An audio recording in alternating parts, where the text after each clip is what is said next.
Hello and welcome to this video. This is the Andy Edwards episode. We're slipping in here with the rest of the playlist that's going to be the Standing on the Shoulders of Giants series. Although this is a standalone episode, I want to honor YouTube creator Andy Edwards, who really is one of the primary inspirations to actually launch my YouTube channel. I came across Mr. Edwards in December of 2024, so not too long ago. I'm making this video right in the last week of February 2025. I started posting content to this channel shortly in the new year of 2025. But really, after watching Andy for a very short time, it gave me the confidence to launch out and do what I'm doing now. But anyways, I remember coming across one of his videos in, it was on the recommendations on the side of the YouTube player. And Andy's kind of famous for doing top 10 lists and top 10 albums, top 10 artists, etc. And this one caught my eye. It was something along the lines of the top 10 most irrelevant bands of all time or something like that. And I think in the thumbnail there was a picture of a Motley Crue or something there. I thought, oh, well, that's a pretty bold opinion. So I clicked on the video, really enjoyed it, and left a comment at the end. Just very simply said, "You're an interesting fellow, Andy, subbed." And I don't know if I got a reaction back from that, maybe a thumbs up or a heart from Andy, but yeah, his content is commentary on music, as well as profiling different artists, his own music, and so I started watching throughout December, just getting more and more interested, appreciating what he brings, what he's doing with YouTube. The style is very similar to what I'm doing here, just unedited content. You get what you get. He's got a very good flair for catchy thumbnails. Maybe I'll be able to learn from his example at some point and start putting together my own compelling visuals to attract viewers, although that's not necessarily what the intent of this channel is. Side note, someone had left me a comment that says, "You really need to monetize or advertise this content." And my response back was, "Well, I'm a pretty new channel. I don't really qualify for any kind of monetization, but really one of the primary, not one of the primary, it's one of the reasons that I'm doing this is just for my own mental health. This is helping me process life at this stage where I'm at, as well as giving me a platform to share some of my opinions. But this is actually very therapeutic to be able to sit and communicate with you, the viewer, the audience, and hopefully we could make a connection. And so there's something very, very healing in that for my mental capacity to offload some of the thoughts that need to come out. So rather than have some crisis where everything bursts, I'll just let it flow out in a trickle. But in any case, there was a video just prior to Christmas that Andy posted, and it was having to do with a band called The Warning. And I had never heard of The Warning. He had actually done a couple of videos, and in this one video, it was basically a reaction video to The Warning. And if you don't know who they are, it's this Mexican girl band. They're very young, talented ladies from Mexico. I don't know too much about them myself, other than what I've seen from Andy's content, as well as I did look up one concert of theirs on YouTube. And yeah, it's you can see the talent, like it's there. They're very polished musicians. And in any case, the video that Andy posted, it just drew such hate and vitriol and such a visceral response from the audience. And I guess the warnings, not claim to fame, but they're what gave them notoriety is as very young girls, they were performing, I guess, on YouTube, some version of some Metallica songs. And it was like this was the cutting edge of new music and hard rock. And as we all know, rock died in the early 90s, never to return again, really, in the way that it had previous. And Andy goes on at length about this, but it's like the old guard from the 70s, 80s, and early 90s were putting all their faith in this girl group, as three sisters, putting out this content, and they're drawing big crowds, lots of enthusiasm. But Andy's response to them was kind of indifferent. He wasn't writing them off. He didn't say he didn't like them. He just wasn't cheering exuberantly with any kind of enthusiasm for them. And the audience response was, it blew my mind. I had never seen anything like this. And, I had been watching Andy's videos for a couple of weeks by that point, and just going through the comment section, his audience kind of riffs off of him in the sense of humor that goes back and forth, as well as he's got a deep knowledge of music and different genres, and so for the aficionados, there's an ability to nerd out on some of the finer points and details and whatnots about some of these artists and movements in popular music. But anyways, the audience engagement I saw on this video about the warning, I got on my keyboard and I started tapping. I said, Andy, you're a friggin' genius. Like, I've never seen anything like this. I'll link to that video just so you can see what this sly old fox does. And he does it on purpose. And so there's kind of a brilliance in what he's doing. Well, there's obviously a brilliance in what he's doing. But it really hit me on this one video. And I made that comment, it's like, I'm going to have to start a YouTube channel just to react to this reaction. Like this, I hadn't seen anything like this on YouTube before. And here's a bit of a guilty confession. Through a lot of my YouTube watching, I would watch incognito, or I wouldn't be signed in to my Google account. So I would just watch and not really interact or engage. At some points, I would leave comments or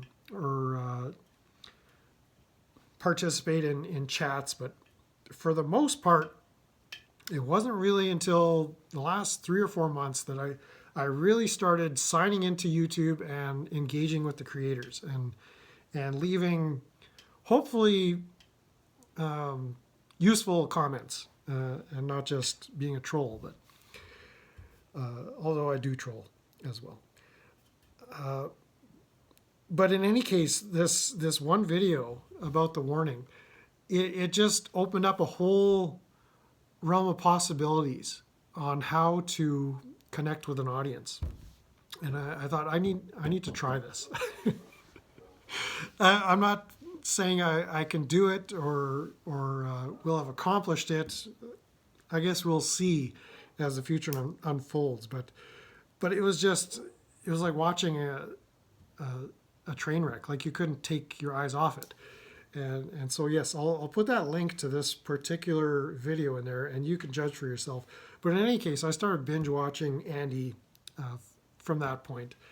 And he's got some 3 years of content out there.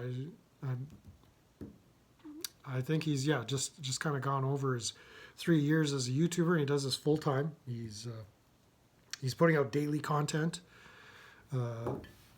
And so there's lots to look at, and lots that you're going to find that you'll connect with. And so there's top 10 lists, there's interviews, there's there's all manner of stuff we'll talk about in a little bit, but I mean, I want to just give a nod of appreciation for his basic formula.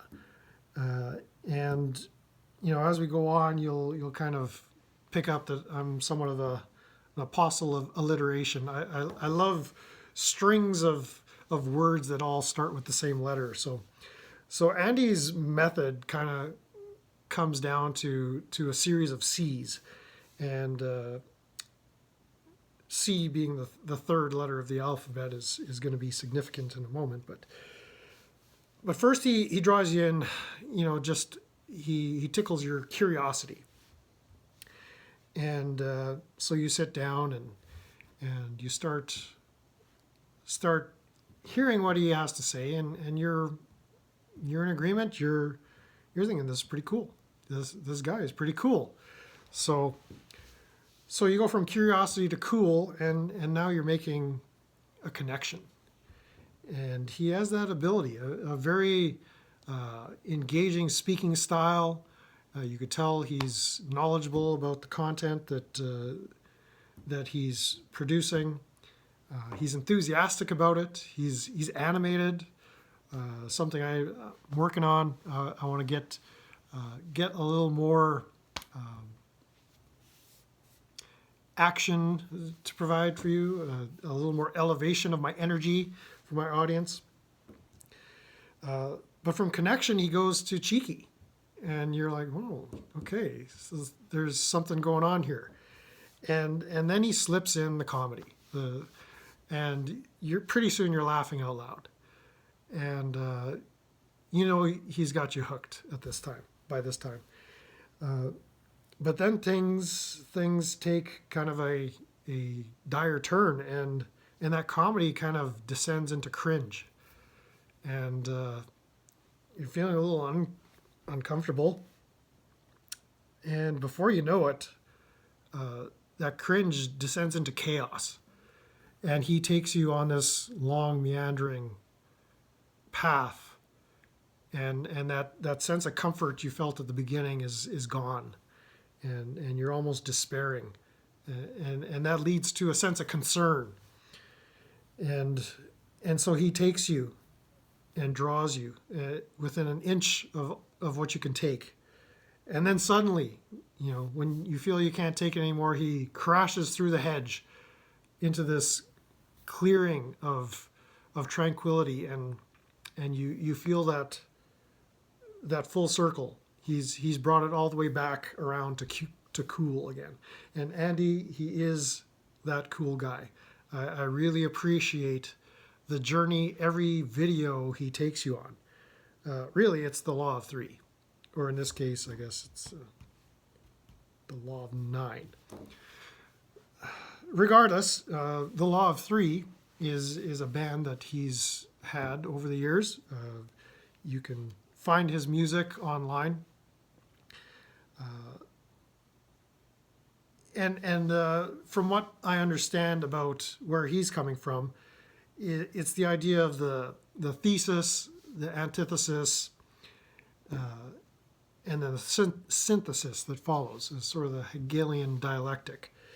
And as you get connected with his content, you'll see that he's truly a talented individual. He's very knowledgeable about music, about the musicians, the bands, the albums, the genres. And from there, he takes you into the philosophy of music. And I've discussed this on previous episodes, where there's a connection that's made. I believe it's a spiritual thing. It seems like Andy is starting to connect with what that all entails. He approaches humanity, and I guess his own humanity, in that he's not afraid to stare into the void and see what comes as a result. And so you'll really enjoy his ability to teach. He's got lessons on performing. He's got ideas of how music ties into the very fabric of humanity and your own existence. It really is a delightful experience. If you're any kind of person who's ever listened to music, heard music, or appreciate music. So, as of late, really at the come New Year, one of the themes he was pursuing was the future of music. And part of it had to do with artificial intelligence, AI being used to create music. And it's really kind of fascinating. And this kind of drove home for me the realization that AI, or I guess artistic capacity, is really a product of the human imagination rather than a digital computer operating system. In the AI intelligence, the large language model, he's created some AI tracks which are rather hilariously tragic. And in listening to it, and you know, we've all heard some samples of AI music on the internet. It's all over the place. It's on YouTube. And with very little time experiencing the way that music is produced and the way it hits your ears, it that's where it stops for me. It doesn't penetrate to your soul. And that's, I think, the human advantage. That's, I think, the future that we need not fear artificial intelligence, because it will never have that capacity. It won't have the imagination, for lack of to distill it all down, is that even the animal kingdom lacks the same type of imagination. And you may want to argue with that, but I'm just saying in the fruit and the product of what we can see. It's like my dogs may have an imagination, but it's at a different level, a different expression than what humans can imagine and conceive and produce. Likewise, what an AI large language model can produce, I feel it lacks that imagination. And so it's just a very sharp contrast between humanity and non-humanity. So I'm kind of going off here, but as Andy discusses the future of music, it's also the future of the music industry. He's been in the industry for so long, and I truly appreciate his experience. At one time, I wanted to be a rock and roll star. In hindsight, I'm glad I never did pursue that path. I probably wouldn't have survived the lifestyle, just knowing what my proclivities were back in the day. I don't think I would have enjoyed just the grind either.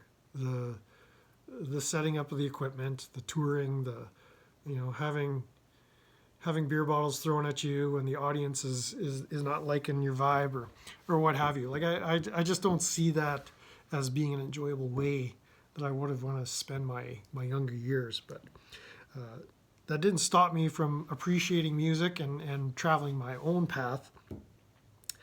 But in any sense, like he talks about the future of producing music nowadays, and he's got the old skill set on how to mix and produce, as well as the modern digital tools to use to get your art out there, and even the trends of the industry, like take Spotify for example.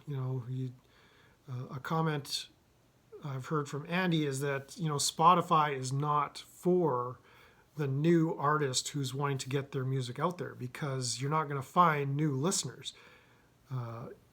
It's the catalogs that have been produced in the past that people consume on Spotify. So where do you get discovered? The music record labels, like that whole industry has changed over the years. It's not Bob Dylan with his acoustic guitar singing his poetry at some hole in the wall somewhere in downtown Minneapolis, right? in any case, YouTube is in fact a wonderful forum for artists to get their music noticed or to develop an audience in any case. So Andy, in that sense, I feel he's a valuable consultant for budding artists out there. So I would encourage you to check out what he has to say about that, and even drop him a line. In one of his videos, he was really pondering the future, not necessarily the future of music, but just the future in general, I believe. And I kind of teased him, trolled him a bit with a comment saying, well, if you want to know the future, you're going to have to come to my channel and I'll tell you all the things you need to know. And I was being a bit cheeky, of course, back then. And that was well over a month ago, I believe. So hopefully he hasn't come looking for the answer, because it hasn't been made public until this moment. And really, it's more of an opinion. I'm not trying to predict the future, but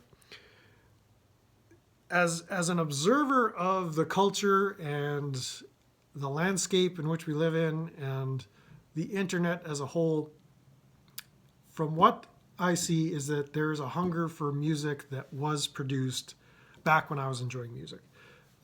An example is there's a show, I don't know if it's Netflix. I don't have Netflix. I don't have cable. But there's a show called Stranger Things, I understand. And from time to time, they feature artists from back in the day. And, they popularize Metallica, and I believe Queen has been kind of featured. And so when a younger audience is hearing these sounds that I grew up with and connecting with them, and they're flocking to Spotify and latching on to this music. And I think that's wonderful. To me, that trend is saying something. And you're free to disagree with me on this point, but I feel that what music had in the past, say prior to grunge killing the whole rock music scene, is that at a certain time, say from the Elvis Presley era and through the Beatles and the rise of heavy metal and hard rock and all those and jazz, is that the artists, especially the music artists, were in a category of people I call nonconformists. I fit into that. I'm somewhat of a nonconformist, more than somewhat. I'm probably anti-conformist, if you will. I'm not going to make up terminologies to describe myself, but it may come to that. But in any case, there was, I don't think I'm talking crazy here, but the sounds, the music, whether it was the Doors or Led Zeppelin or any number of them, Queen, the Motorhead, there's an element of nonconformity there, that it was people's way of saying we are turning our back on the status quo. And that's kind of what this channel is all about, avoiding the status quo in favor of something better. But in any case, with grunge and then, what followed after that, the nonconformity transformed into conformity. I mean, in between there we had rap, which was almost nonconformity to the extreme. And I never connected with rap because it was such an angry sound. It didn't resonate with me. Even though the message or the sentiment might have been something I could have connected with, the sound was just too off to the edge, like the far extremes of nonconformity. Even with punk, I appreciate the heaviness, but the mohawk hairstyles and the piercings and just the whole aesthetic of that it was too much for me. And so so the future of music does appear to be that the nonconformists eventually faded away and were taken over by the conformists, whether it's Taylor Swift or even bands like Metallica. They quickly became mainstream after a certain point. Even U2, there's any number of examples. Whether it's Nickelback or the Foo Fighters, at a certain point, again, I really stopped listening to the new music, like into the mid 90s and 2000s. Like there was nothing compelling to me because I didn't see any nonconformists doing the things that nonconformist Brent was interested in. The message wasn't there. It was really the mainstreaming of a genre of music that I wanted to keep to myself in this little area of nonconformity. And now it seems that there's a hunger for that nonconformity. It's like the youth of today, they hear those sounds, they hear those songs that I grew up with. And I believe, again, this is an opinion, I believe that they are connecting with that message, that nonconformity. And they're doing it in an age where they're connected in a way that my generation never was connected. Although I'm learning to be connected online. I'm learning to be connected in a way, virtually. I've resisted that for so long. And so for Andy, I want to encourage you that the future, I think, is bright in that if we can teach a generation to embrace that nonconformity and look to change the world in the way previous generations, through their music, attempted to change the world, rather than just for mass consumption and profit. That's always been a part of the industry. I understand that. But there are artists in everybody's lives that they can point to that inspired them, that motivated them, that you hear their song on the radio, it lifts you up. And it's the artist communicating to you a reality that you are hopeful for.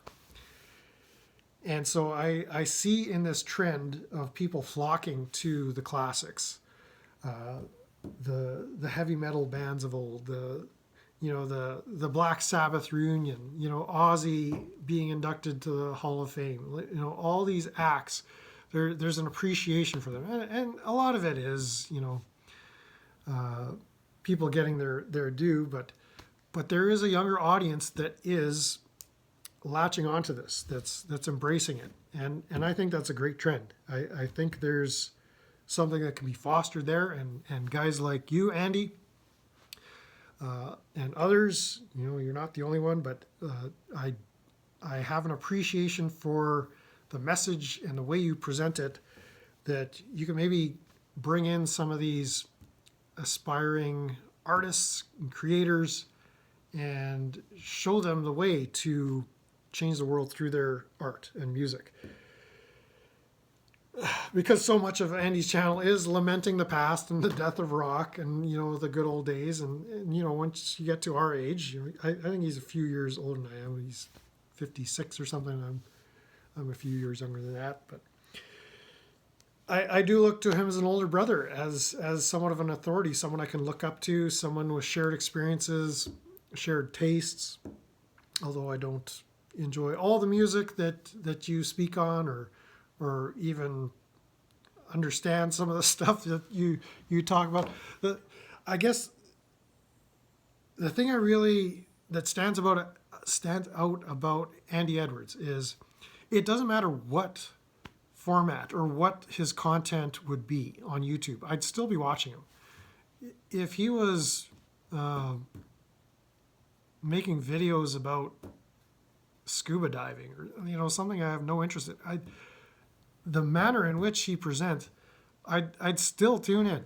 Like he's that engaging. He has that talent to bring that British, how does he call it? The British aesthetic.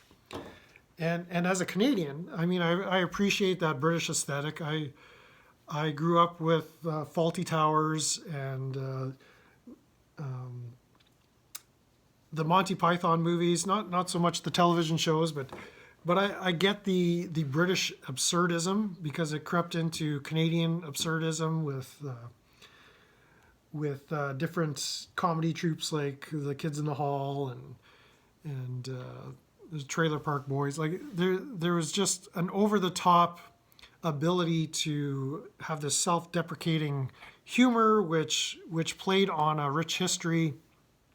Obviously, the history of the UK is goes farther and deeper than ours in Canada. And on that note, I kind of, if there's a criticism of my British brothers and sisters, is this, that culturally you've really been holding out on us, in that it wasn't until Andy Edwards that I realized there's such a thing as Scotch eggs. And I think our whole nation's history would probably be different if we had this this culinary offering available to us. And so it took until December 2024 that I even knew that such a thing existed. And so for that, I kind of, I don't have an anger rising, but just a deep disappointment. Let's just put it that way. That we may not be in the shape we're in here in Canada if we had the Scotch eggs.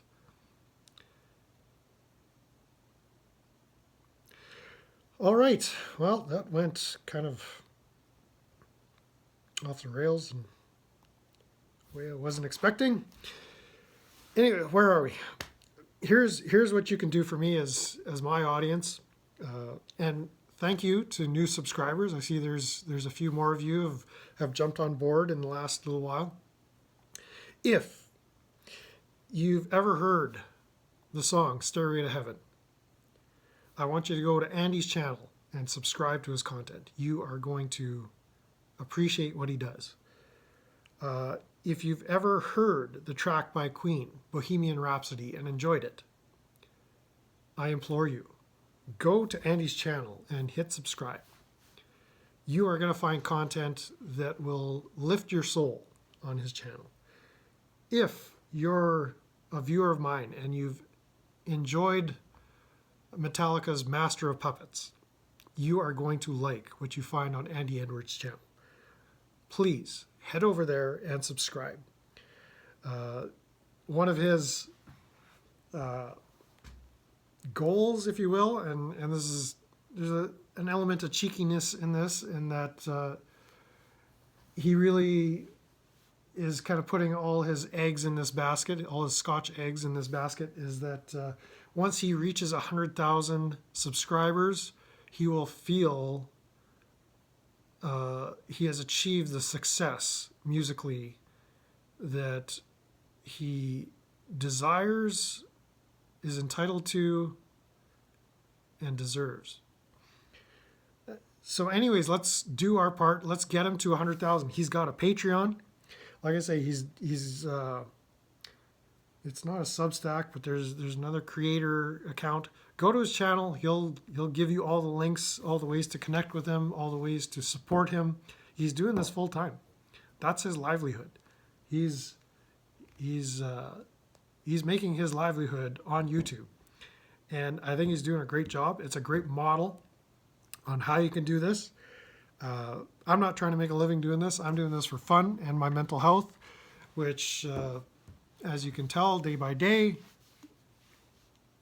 some good, some not so good. But in any case, go ahead over to Andy Edwards. If you like this video, go ahead and subscribe. Put a like on there. It costs you nothing, but it helped me a bit in that, in the way that Andy's engaged with that warning video. And again, that warning video, that will go down in history. A comment on the warning, and as little as I know about them, I'll just say this. As an enjoyer of heavy hard rock music, I click on the warning or I hear that music, and it sounds like nonconformists making music for nonconformists, and nothing more. It's good. It's got a beat, but it doesn't connect with the things that that will get my blood boiling. And so, if that's what you want, go enjoy the warning. But to the rest of you, go enjoy all the rest with Andy Edwards. And with that, we'll see you on the next video.